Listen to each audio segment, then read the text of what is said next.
Alors, mon avis sur Vrains, si je devais résumer, je dirais j'ai été frustré de Yu-Gi-Oh! Vrains. Voilà, c'est un peu direct comme phrase, mais c'est lourd de sens.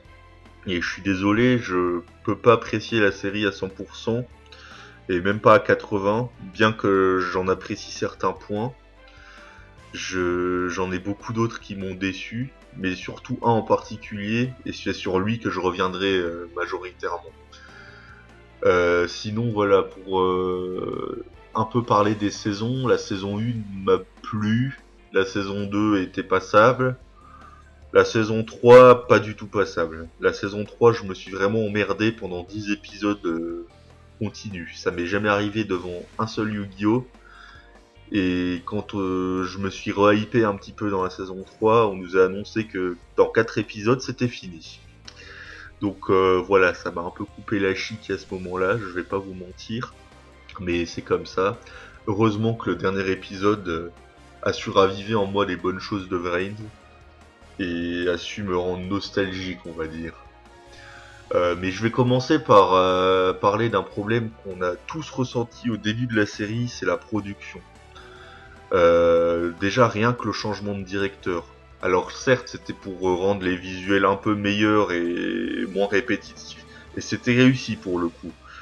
Mais je suis désolé, faire ça en plein milieu de la série, ou même en plein milieu du début de la série, c'est horrible et ça rend vraiment Vrains brouillon. Je sais plus si j'avais parlé de ce terme-là dans mes précédents avis, mais voilà, Vrains aussi pour moi c'est une série brouillon à cause de ça. Et également à cause des nombreux récaps qu'on s'est tapés au début dans la saison 1. Donc certes c'est lié à la production, mais voilà, ça c'est là et ça me dérange quand même. J'aimerais parler aussi vite fait des speed duels qui sont très bien, qui sont très bien regardés, qui sont très bien au début de la saison 1 pour introduire la nouveauté, pour expliquer les Data Storm, Storm Access et compagnie. Mais voilà, c'est ça le problème, c'est que justement il y a que au début de la saison 1 que c'est bien de voir ça. Après, les speed duels ne servent plus à rien. Je je sais pas ce que vous en pensez, mais pour moi ça sert plus à rien. À la fin de la série, on a même oublié que Playmaker il avait Storm Access. Enfin, c'est quand même un petit problème, je trouve.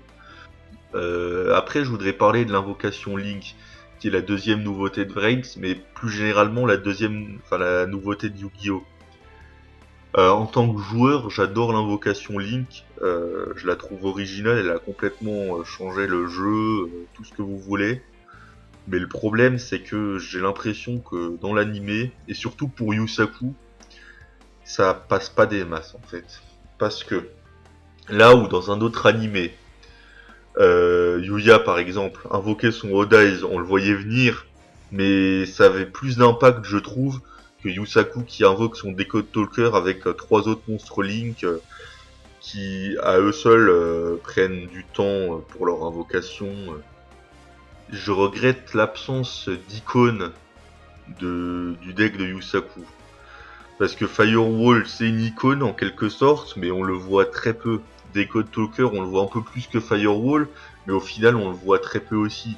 Et chacun de ces autres Code Talkers pareil. En fait, avec Yusaku, on n'arrive pas à choisir un symbole pour son deck. Là où tous les autres héros en avaient un. Tous les autres, hein, vraiment. Et même des fois leur symbole évoluait. Là, Yusaku, on a Firewall, qu'on a vu 5 fois dans la série, et qu'on a vu soi-disant évoluer, mais au final, c'est même pas une évolution de lui-même, je trouve, c'est juste une évolution de son deck, c'est Firewall Dark Fluid, qu'on a vu 2 fois. Donc, pour le coup, niveau icône de deck, on ne sait pas ça. Mais pour les autres personnages, ça m'a un peu moins fait cet effet-là. Alors, pour ce qui est de mon avis sur Vrains, je voudrais d'abord revenir sur ce que j'ai pu en voir ailleurs parce que ça va me servir. C'est clairement la série qui divise le plus que j'ai pu voir, dans le sens où je vois presque autant d'avis négatifs que de positifs, ou même de mitigés. Il y a des gens qui ont adoré Vrains, il y a des gens qui ont détesté Vrains, et il y en a plein au milieu, avec également du coup beaucoup d'avis très différents. C'est un très large spectre. C'est intéressant de noter ça parce que selon moi c'est fortement lié à la plus grande qualité de la série, mais qui est également son plus grand défaut, c'est le fait qu'elle joue énormément sur l'attachement qu'on a à elle, à son histoire, ses thèmes, ses personnages. J'entends par là que ceux qui ont aimé ont senti une connexion avec un ou plusieurs éléments de la série, mais d'un autre côté, ceux pour qui ce n'a pas été le cas, ils ont eu beaucoup plus de problèmes à apprécier. Et pour ma part, c'est ça qui m'a fait accrocher, parce que la série a malgré tout pris des risques au niveau de ses thèmes. Et à mon sens, elle a visé juste sur pas mal de points. Si vous êtes concerné par la difficulté des relations avec les autres, la question même de l'intelligence artificielle en elle-même, ou surtout des problèmes personnels qui peuvent vous empêcher d'avancer, je pense que vous reconnaîtrez beaucoup dans ces personnages, du moins dans certains. Tandis que si clairement ça vous passe au-dessus, ça va vachement compliquer la chose. Parce qu'en plus, le développement des personnages, il a pas été à son top dans la série, du moins pour la majorité, on va dire, qui sont soit trop statiques, soit avec une évolution trop saccadée, sans transition naturelle d'une étape à l'autre. Mais par contre, c'est la série où j'ai vu les personnages les plus humains. C'est peut-être aussi pour ça que le développement il est parfois bancal ou un peu étrange, ou plutôt c'est pour ça que les personnages sentent, je dirais, l'authenticité. D'un point de vue narratif, ça fait qu'il y a certaines choses qui fonctionnent assez mal, mais en même temps, une vraie personne, elle évolue pas avec un arc narratif bien structuré, bien calibré. C'est peut-être en ça, finalement, que je les ai trouvés plus vrais, plus authentiques. C'est un peu difficile à expliquer, je vais bien vous l'avouer. Alors, bien sûr, je dis pas que tous les personnages ont cette excuse. Si on prend par exemple Go, au final, il revient à la case départ, et c'est à peu près tout. Il a réglé un problème avec son ego, mais c'est un problème qui est né dans la série, qui a été réglé dans la série, et au final, il revient à ce qu'il était au début, mais sans vraiment qu'on sente de progression.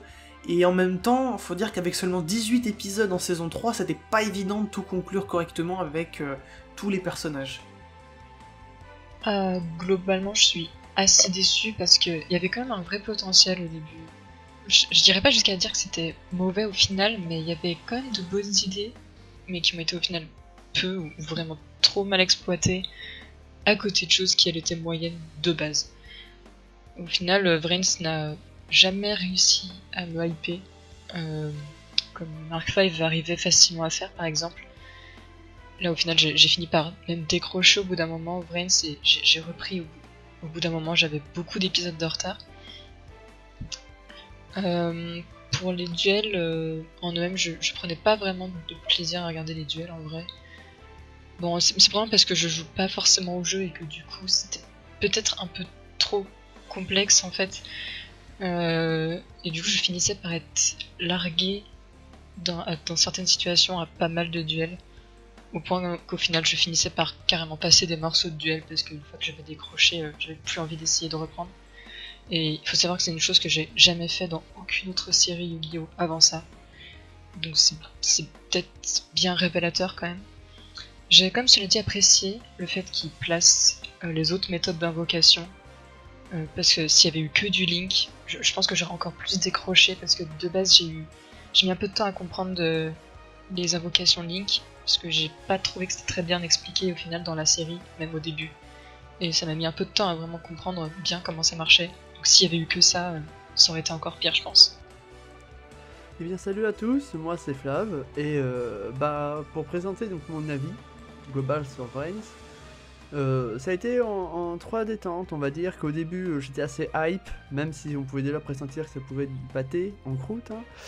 Je trouvais qu'il y avait beaucoup de parallèles avec 5D, ça me faisait un peu penser à 5D, et moi je suis un gros fan de 5D, forcément, hein. Bon, pour dire 5D 3 fois, 4 fois dans la même phrase, vous l'avez compris, donc j'étais assez hype. Puis, comme vous avez vu mon avis, comme vous avez eu mon avis dans la dernière vidéo, vous avez dû comprendre que j'étais très vite déçu.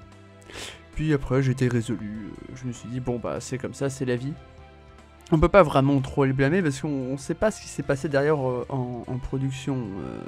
Moi je pense qu'ils ont eu vraiment mon avis, parce qu'ils ont changé de directeur et tout, ils ont fait des épisodes récap en s'excusant sur Twitter et tout. Je pense vraiment qu'ils ont eu beaucoup de soucis en production, je pense pas qu'on peut les blâmer pour le résultat qu'est Vrains, vraiment. On peut dire que dans les faits c'est vraiment médiocre. Mais je peux pas les en vouloir malgré tout, parce que je peux pas m'empêcher d'imaginer les pauvres les pauvres là dans la production, dans la galère et la panique la plus totale à chaque journée, avoir un ulcère dans l'estomac en même temps qu'ils devaient travailler, genre l'espèce de mort. Même si la dernière saison, je l'ai plutôt apprécié. Notamment, j'aime bien AI. Je trouve qu'il est pas loin d'un bon NJ entre le gars qui montre pas qu'il est tout le temps dark et tout, qui essaie de rigoler un peu, mais qu'on sent qu'au fond de lui, il est un peu torturé. Ils étaient pas loin d'un bon NJ par rapport à ce qu'ils avaient montré dans les précédents Yu-Gi-Oh!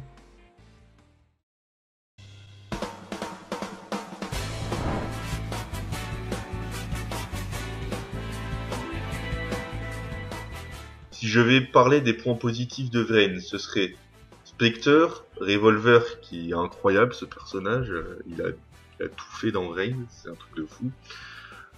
Et mine de rien, l'univers de Link Vrain, je trouve quand même que il instaure quelque chose dans Vrain.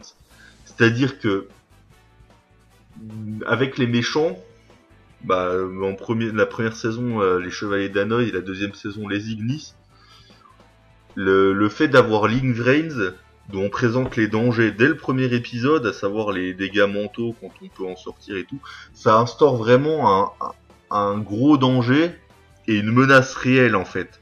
Et les méchants savent bien s'en servir. Revolver au début arrive à bien s'en servir en menaçant de détruire le réseau.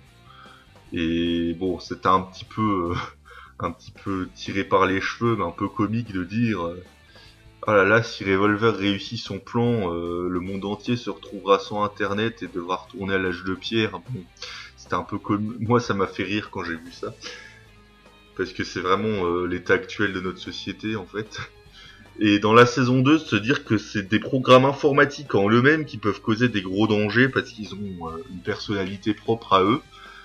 Là, pour le coup, Vrain, c'est bien mettre en avant les dangers que son propre univers peut provoquer. Et par conséquent, les menaces sont quand même plutôt réelles.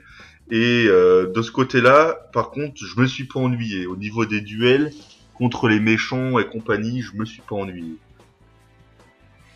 Pour ce qui est de Yusaku, je l'ai quand même trouvé intéressant à suivre, même s'il a clairement baissé en intérêt en tant que personnage à partir de la saison 2. Ses conflits sont pas assez personnels, peut-être. J'ai retrouvé le bon Yusaku que dans son duel contre Ai. Après, ceci dit, j'adore vraiment tous ces duels. Hein. La façon qu'il a de se comporter, je pourrais dire. C'est très réminiscent de Yusei, avec cet aspect toujours sérieux et stratégique. Moi, c'est quelque chose vraiment dont je suis très friand dans les duels. Je trouve que la série réussissait bien les pics dans ses duels, en fait. Et bien sûr, en parlant des pics, je ne peux pas oublier Ryoken, qui est de loin le meilleur personnage de la série, hein, c'est celui qui a la meilleure écriture, et de loin. Faut dire qu'il porte les thèmes principaux de la série à lui tout seul, hein, quasiment à lui tout seul, on va dire. En particulier toute la réflexion autour des IA, qui selon moi est un aspect très fort de la série. C'est ce genre de thèmes qui sont plus actuels, plus pertinents, qui fait que la série se démarque. Malgré tout, elle nous fait réfléchir, et ça c'est une excellente chose. Une série Yu-Gi-Oh! Véritablement pertinente, on n'en a pas des masses, mine de rien. La plupart, ça reste globalement sur des sujets qui sont très classiques dans le shonen. Des sujets que Vrain a aussi abordés, mais on a eu cette petite touche en plus qui pour moi a vraiment fait la différence.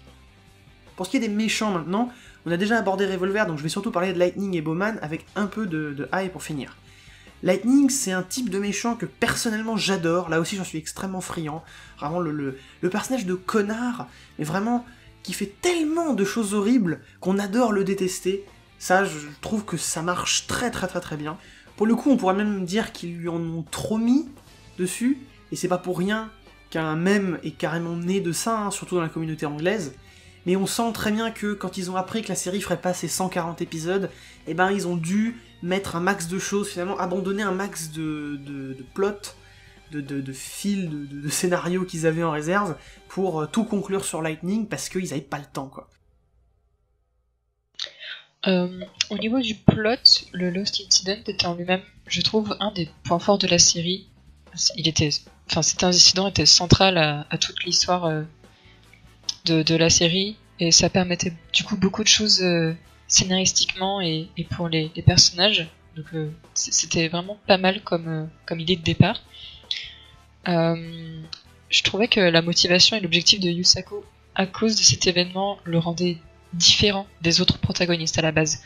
Je trouvais qu'il y avait du bon potentiel en fait avec les enfants de cet événement qui est quand même bien traumatisant et de voir quel impact ça a eu sur eux et leur vie.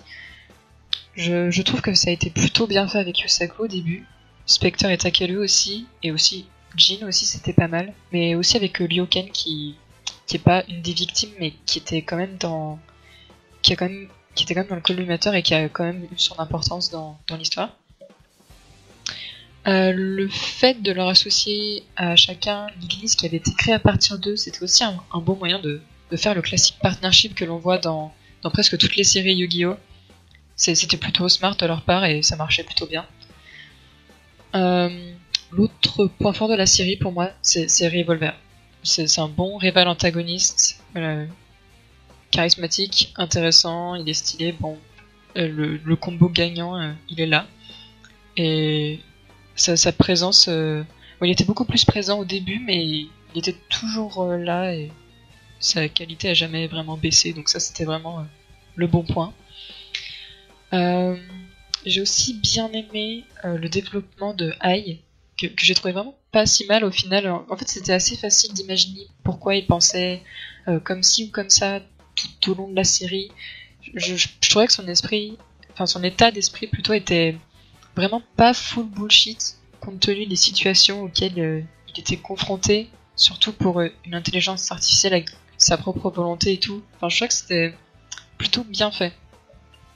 Et même la façon dont ils ont essayé de traiter la place des intelligences artificielles dans la société, dans le futur et tout, il y avait de bonnes idées et de bonnes tentatives d'exploiter ça. Je trouvais que c'était pas mal. En fait, globalement, tout le délire des ignis c'était assez intéressant, mais bon, ça aurait pu être mieux fait, mais le délire de base était quand même intéressant. Sinon, visuellement, c'était globalement ok. Il y avait moins d'épisodes hyper bien animés que dans Arc 5, mais au moins il n'y en avait aucun hyper moche. Du coup, c'était plus consistant que dans Arc 5, du coup, même si on arrivait encore un peu trop à différencier les animateurs entre eux, donc surtout entre les moyens et les très bons. Pour les bons côtés que j'ai de Vrains, les bons côtés, il y en a quand même quelques-uns, notamment les archétypes de cartes. Étonnamment, j'ai bien retenu l'ensemble des archétypes de cartes de tous les personnages dans ce Yu-Gi-Oh! Alors que d'habitude, j'ai des soucis pour associer des decks à des personnages. Et là, bizarrement, j'ai tous bien retenus. Je trouvais que les decks allaient bien avec les personnages. Je sais pas, ou en tout cas, il y avait assez de pattes graphiques ou de style design pour que je retienne le deck, par exemple, de Soul Burner avec les Salamangreats. Il y a aussi les designs des personnages. J'aime bien le design des personnages, ils sont cool, je trouve.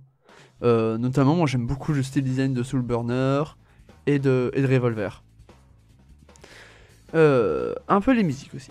Il y a quelques musiques que j'aime bien, j'ai noté que j'aimais bien, mais bon, dans la globalité, ils étaient passables, ils étaient pas mauvaises. Il y avait aussi quelques tentatives de bonnes idées, on va dire des idées originales, comme la double vie du héros, présenter la mort du héros dans la simulation de AI, c'était osé ça aussi, ou la guerre entre les Ignis, et tous les conflits qui se généraient autour avec la Sol, les chasseurs de primes, tout ça. Il y avait toute une bonne idée de montage sur les enfants perdus, tout ça. Il y avait un bon melting pot.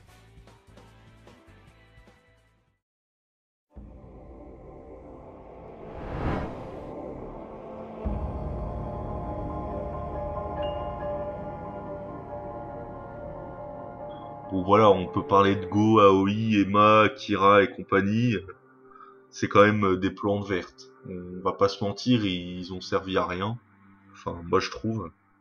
Enfin, ça s'est dit beaucoup de fois pour rigoler, mais c'est vrai, ils servent à rien. Enfin bon. Après, ces personnages-là, j'avoue que j'étais prêt à me foutre qu'ils aient rien, parce qu'à côté, il y avait quoi? Il y avait l'incident perdu. Et voici venir le plus gros point de déception pour moi, c'est cet incident perdu. Pourquoi? Parce que l'incident perdu, c'est une mine d'or de développement. C'est une énorme idée, et c'est même la meilleure idée qu'ils aient eue dans tout Yu-Gi-Oh! Pour moi. Pour un passé de personnage, même mieux, un passé de héros. Et à quel moment, les scénaristes, vous ne vous êtes pas dit, tiens, notre héros, il a été enfermé pendant 6 mois dans une pièce toute blanche, il a été forcé à faire des duels, et il a été traumatisé de cet événement par ses nombreuses défaites. À quel moment les scénaristes vous vous êtes pas dit faisons-le perdre, ça va le développer? Voilà, je suis encore dépité de dire cette phrase parce que j'aurais tellement voulu voir ça. Il fallait le faire perdre, ou il fallait lui faire des trucs par rapport à cet incident pour le développer, Yusaku. Et je suis désolé, on voit qu'il y a une évolution de Yusaku, mais c'est pas la bonne évolution en fait pour moi. Pour moi, la bonne évolution, ça aurait été qu'il se reprenne, c'est violent à dire comme ça, mais c'est vrai, ça aurait été qu'il se reprenne un peu son traumatisme en pleine face, et là, il y aurait une bonne évolution. Et à mon sens, c'était même cette évolution-là qui aurait dû être retranscrite dans toute la série. Parce que c'est tellement énorme comme idée, et au final, il y a tellement peu de choses qui ont été faites par rapport à Yusaku. Et alors par rapport à Yusaku, je parle bien, parce que par rapport aux autres personnages, on n'en parle même pas, puisqu'il y en a un, c'est Takeru, voilà. Il y en a un autre, Jin, on lui a fait oublier sa mémoire. Il y a Mizu, non, comment elle s'appelle, Miyu, voilà, absente. Le gosse de Windy, ils sont même pas fait chier, ils ont préféré le tuer. À la limite, voilà. Si je devais me servir de ça comme transition pour mes points positifs, il y a Spectre, qui est vraiment dans la saison 1 au sommet de son art, je trouve. Et lui, pour le coup, c'est très intéressant d'avoir retourné le traumatisme, et qu'en fait, lui, il est kiffé faire ça. Il est kiffé subir l'incident perdu. Et ça transcrit bien le côté psychopathe du personnage. Et pour le coup, avec Spectre, dans la saison 1, je précise, c'est une grande réussite. Après, avec Spectre, ce que je regrette, c'est qu'il n'y ait pas eu comment dire, de contact avec son Ignis à lui. Bon, ça, c'est une déception que j'ai eue. Mais, en gros, voilà. Alors quant à l'histoire maintenant, on doit bien dire que malgré les thématiques intéressantes, il y a eu un gros problème de rythme dans certaines parties de la série. C'est-à-dire qu'il y a certaines situations qui sont trop simples aussi. Trop souvent dans la saison 2, on voit qu'il y a un truc dans Vrains, on y va, il y a un duel, et c'est fini, on repart. C'est un peu trop haché, et ça manque de passages comme le début de la saison 2, où vraiment les personnages vont explorer Vrains, et du coup c'est ça qui a mené à la grosse sous-exploitation de Vrains. Ça c'est quand même très dommage, surtout qu'on montre bien que Vrains a des environnements variés, malgré tout. Donc c'est là pour le coup, c'est peut-être un des plus gros gâchis de la série. En vrai, j'ai été déçu par pas mal de choses. Déjà en premier lieu, le développement et le traitement de la majorité des personnages, c'était vraiment pas fou. Beaucoup de persos avaient du potentiel qui n'a jamais été vraiment exploité. Bon, je pense notamment à Blue Angel et Ghost Girl, qui auraient vraiment mérité un meilleur traitement et plus d'importance. Mais bon, je suppose que c'est la malédiction des personnages féminins dans Yu-Gi-Oh! Mais là, c'était quand même assez flagrant. J'ai pas vraiment beaucoup trop aimé ce qu'ils ont fait à Go Onizuka non plus, et qui était un perso cool et attachant, je trouvais au début. Et après sa chute, il est vraiment devenu totalement osef. Vraiment, à chaque fois qu'il apparaissait, on s'en fout de toi en fait. Spectre aussi, dans la même idée, il était vraiment pas mal parti au départ. Il avait sa petite originalité, mais après il est pareil, il est devenu full osef dans la deuxième partie. Et même Yusaku au final n'a pas connu tant d'évolution que ça. À partir du moment où il a arrêté sa vengeance, il est devenu plus ou moins protagoniste normal, voire même Yusei 2 on va dire. En fait il y a un peu trop de personnages osef, que ce soit par manque d'importance ou juste manque de charisme tout simplement. Ça réduit le casting intéressant à vraiment peu de personnages au final. J'ai aussi été assez déçu par le fait qu'il n'y ait pas plus de vrais liens entre guillemets entre les Ignis et leurs partenaires. On sait à partir de quels humains ils ont été créés, mais on a quand même un peu du mal à voir le rapport entre les deux. Genre par exemple, j'ai un peu de mal à me dire que Earth a été créé à partir de Spectre, ou même juste Ai, rien que Ai à partir de Yusaku. J'ai un peu de mal à y croire en fait, on a du mal à voir le rapport, on se demande comment ça a pu se produire. Du coup ça fait que on n'y croit pas trop. Ça nous détache un peu de l'immersion. Enfin, au final, n'importe quel humain aurait pu être mis avec n'importe quel Ignis et ça marchait. Enfin, du coup, il y a rien qui les liait vraiment au niveau de la personnalité. Enfin, je sais pas, ça manquait de quelque chose. Ils ont fourni aucune information en fait sur le processus, genre pourquoi Kogami s'est dit je vais kidnapper des enfants et leur faire des duels de torture, ça va créer des ignis. Enfin, je sais pas, c'est trop random, on n'y croit pas trop au final, puisqu'on n'a aucune explication en fait. Ça manque de background, alors que les Ignis et le Lost Incident c'est le centre de la série et ça manque quand même de background. C'est bien un problème. Même Yusaku en fait au final qui est le personnage principal de la série, mais on en sait moins sur lui que la moitié du casting, où on apprend tous les délires familiaux et psychologiques des uns et des autres, mais alors Yusaku par contre on a rien, genre aucun membre de famille, ne serait-ce qu'un indice.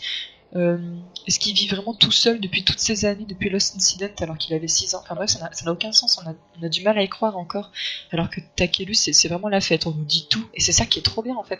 On nous dit ce qui s'est passé avec sa famille pendant qu'il était plus là, et comment il s'est relevé de sa chute et tout, comment il a combattu son traumatisme. Enfin, c'était bien plus intéressant que Yusaku en fait, parce qu'au moins son background il était détaillé.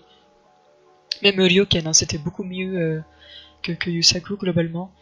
Et même Spectre qui n'a pas de famille, bah lui c'était quand même mieux parce qu'on sait comment il a vécu après. Enfin, je sais pas, c'était quand même mieux fait que Yusaku. Et c'est un problème. C'est un problème que le personnage principal, on en sait moins sur lui que tout le reste du casting. Même le casting OZEF, on en savait plus.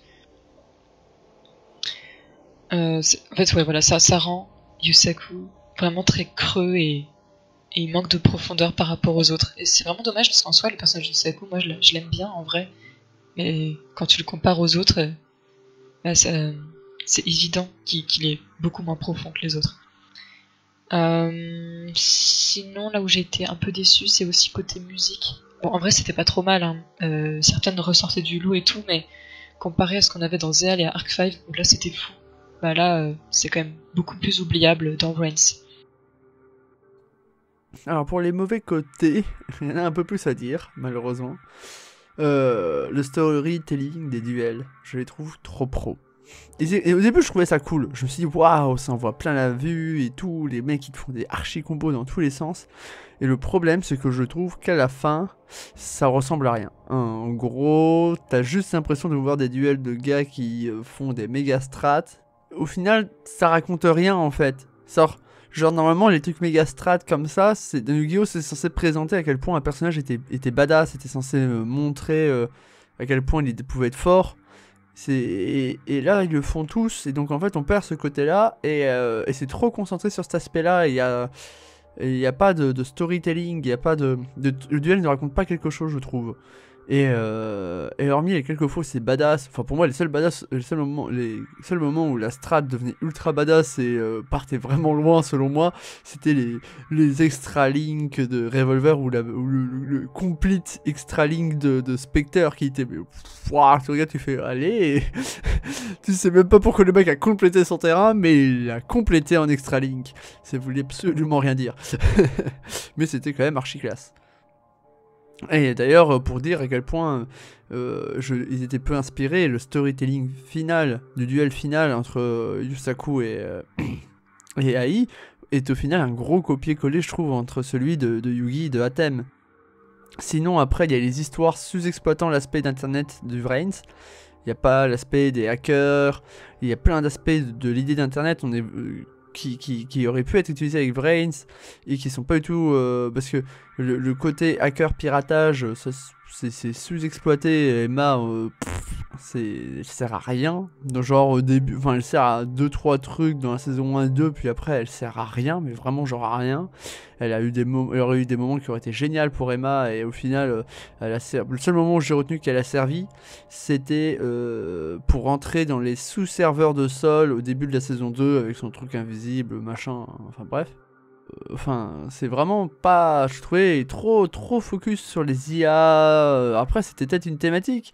Mais dans ce cas, pourquoi ne pas faire un truc peut-être lié à Internet et peut-être faire un truc dans la vraie vie avec des vrais IA genre Android. Il y avait moyen de faire. En plus, c'est ce qu'ils ont fait dans la saison 3 et c'était plutôt bien fait. Donc, pourquoi s'embêter avec ça? Ensuite, les décors, je les trouvais vraiment peu inspirés.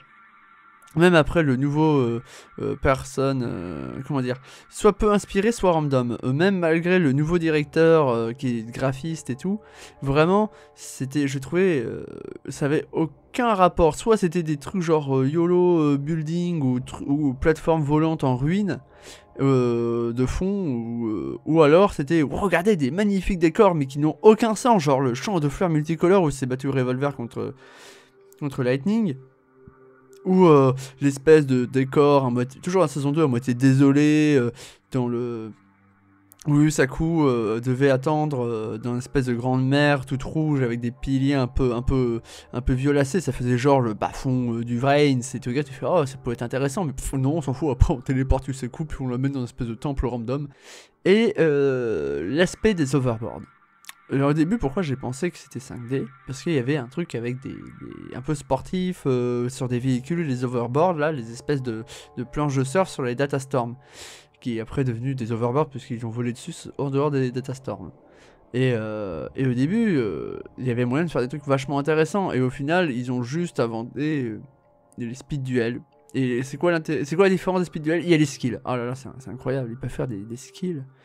Quelle importance sur les overboards. Surtout qu'en plus, ces skills n'ont rien à voir avec les overboards. Alors qu'au moins dans 5D, il y avait cet aspect sur les motos, des speed counters. Fallait doubler son adversaire pour être en première ligne, avoir plus de speed counters pour qu'il y ait plus de cartes magie. Enfin, au moins, ils sont allés jusqu'au bout du délire de la moto. Ils sont pas juste arrêtés à ça. Enfin, c'était vachement... Il y avait vraiment des idées. Alors que là, c'est juste... on vole dans les airs. Alors attention, des fois, quand on reçoit des coups, après, on manque de tomber.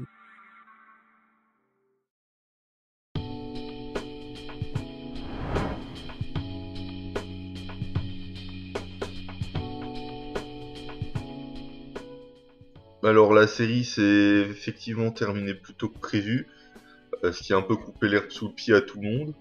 J'aurais évidemment aimé voir une défaite de Yusaku, qui pour moi aurait pu être justifiée à cet épisode-là, parce que ça aurait été assez tôt dans la saison, si jamais il y avait eu 30 épisodes de plus, comme dans tous les Yu-Gi-Oh! Mais bon, ça c'est une réponse à laquelle on s'attendait un peu. J'aurais dit plus de rapport avec l'incident perdu, plus de références à l'incident perdu, et pas que celle Revolver Takeru, parce que dans la saison 3, il y a que ça. Et pour Takeru, c'est pas Yusaku. Yusaku, on l'a vu très peu de fois évoquer son rapport à l'incident perdu, à part dans la saison 1. Et je trouve que ça manque également de ça, Vrains, et qu'il aurait fallu avoir plus de flashbacks avant incident, après incident pour Yusaku. Sans transition, je vais passer au duel parce que c'est quelque chose de très important quand on parle de Vrains, car la série elle se démarque à mon sens vraiment aussi à ce niveau-là, en essayant de faire des duels qui sont plus réalistes, avec un rythme et une façon de jouer qui sentent plus là aussi l'authenticité. On a encore des histoires de cartes situationnelles et tout, et pour moi, il faudra vraiment que la prochaine série se détache des 4000 points de vie. On est arrivé à un moment où on n'a plus besoin d'avoir aussi peu de points de vie pour que les duels soient courts. Et au contraire, avoir plus de duels, ça permettra plus de liberté. On pourra avoir des terrains, par exemple, avec plus de monstres. On a toujours cet aspect où les personnages sont quasiment tout le temps un monstre par un monstre par un monstre, et on pourrait avoir un peu plus de diversité à ce niveau-là, diversité qu'on a souvent que dans les duels finaux, finalement. Et j'aimerais bien que ça devienne un peu plus régulier. Voilà, pour moi c'est une piste à exploiter. Voilà, pour moi Vrains, c'est ironiquement une série avec laquelle il faut vraiment trouver une connexion pour pleinement l'apprécier. Si vous rentrez pas dedans, il y a beaucoup de choses qui risquent de vous poser problème par la suite. Je pourrais très certainement développer davantage, mais je suis déjà à la limite, je tire déjà. Donc bien maintenant j'attends votre avis en commentaire. C'est vraiment dommage que ça ait fini comme ça. On sent qu'il y avait une idée avec Ai à la fin, mais ça a été un peu rushé. Bon, pas autant que la fin d'Arc-V, mais bon, passons. Cela dit, j'ai trouvé que la partie émouvante du dernier épisode, entre guillemets, la partie émouvante entre guillemets, au moment où Ai disparaît, je trouvais que ça marchait bien. Bon, en tout cas, ça a plutôt bien marché sur moi. Donc, bon, au moins, ça c'était plutôt bien fait. Meilleur et dernier épisode qu'Arc-V en tout cas. Même si bon, c'était un peu difficile de faire pire, je suppose. Sinon, je sais que la VR, c'était tout le principe de la série, je sais, mais j'aurais quand même voulu voir des duels en dehors, en fait. Enfin, typiquement, le duel final Yusaku Ai aurait été mieux dans la réalité selon moi que dans la VR. L'impact et l'importance du duel auraient été meilleurs. Genre vraiment justement ça aurait rendu ce duel vraiment plus important. Quand on les voit face à face sur la passerelle et tout, on se dit que c'est vraiment la meilleure occasion de le faire, mais non, ils vont juste dans Vrains pour no reasons en plus, vraiment il n'y a pas vraiment de raison, ils y vont gratuitement, c'est un peu dommage. J'aurais aussi aimé voir Miyu, c'est une victime du Lost Incident et la partenaire de Aqua, enfin la vraie partenaire entre guillemets de Aqua, mais elle a été introduite hyper tard et au final pas du tout exploitée à 0%, alors que toutes les autres victimes en vie, je précise, en dehors de Jin où la situation était assez particulière mais quand même, ils ont tous eu leur importance, mais Miyu, rien. Bon, encore une fois, malédiction personnage féminin, on connaît. J'aurais aussi aimé voir Yusaku perdre à un moment en fait. Comme pour Yusei, il perd aucun duel tout au long de la série, et c'est vraiment dommage, alors que c'est souvent l'occasion d'apporter du chara development et un changement dans le personnage. Là, il n'y a pas eu. Ce qui rendait ça ajoutait à la monotonie et à la non-profondeur de Yusaku en vrai. En vrai, je crois avoir fait le tour. J'espère qu'ils prendront bien leur temps pour préparer la prochaine série. Bon, malgré le fait que Vrains a globalement fait redescendre ma hype pour la série Yu-Gi-Oh!, j'ai quand même vraiment hâte de voir ce qu'ils nous réservent pour la prochaine série, et je serai évidemment au rendez-vous pour voir ça. Pour ce que j'aurais voulu voir dans Vrains, je vais plutôt parler du sujet vis-à-vis du développement des personnages et du développement de l'univers, qui en fait sont les sujets que beaucoup de gens reprochent à Vrains, mais sur lesquels je voudrais poser du doigt, de mon point de vue, les véritables soucis à la source. Notamment, au niveau du développement des personnages, on peut voir donc des duos tels que Emma et Blue Shepard, Zaizen Aoi ou simplement Go, qui chacun en fait ont un développement pour acquérir une certaine forme de finalité dans leur développement, un but.